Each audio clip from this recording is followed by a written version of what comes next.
It's Mine, a fable by Leo Lionni. It's mine!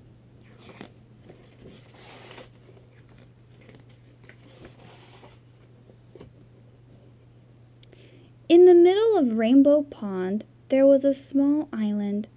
Smooth pebbles lined its beaches, and it was covered with ferns and leafy weeds. On the island lived 3 quarrelsome frogs named Milton, Rupert, and Lydia. They quarreled and quibbled from dawn to dusk. "Stay out of the pond!" yelled Milton. "The water is mine!" "Get off the island!" shouted Rupert. "The earth is mine!" "The air is mine!" screamed Lydia as she leaped to catch a butterfly, and so it went. One day a large toad appeared before them.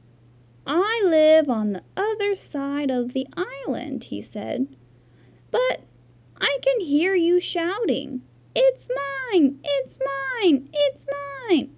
all day long. There is no peace because of your endless bickering. You can't go on like this." With that, the toad slowly turned around and hopped away through the weeds. No sooner had he left than Milton ran off with a large worm. The others hopped after him. "Worms are for everybody!" they cried. But Milton croaked defiantly, "Not this one. It's mine." Suddenly, the sky darkened and a rumble of distant thunder circled the island. Rain filled the air and the water turned to mud. The island grew smaller and smaller as it was swallowed up by the rising flood. The frogs were scared.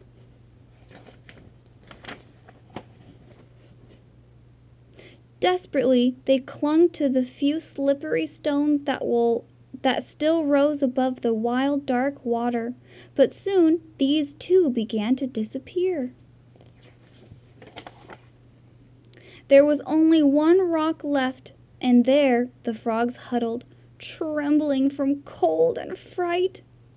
But they felt better now that they were together, sharing the same fears and hopes. Little by little, the flood subsided. The rain fell gently and then stopped altogether.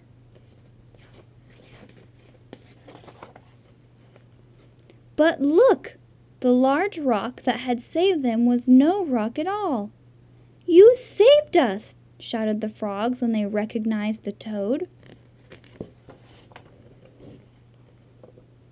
The next morning the water had cleared. Sun rays chased silver minnows on the sandy bottom of the pond.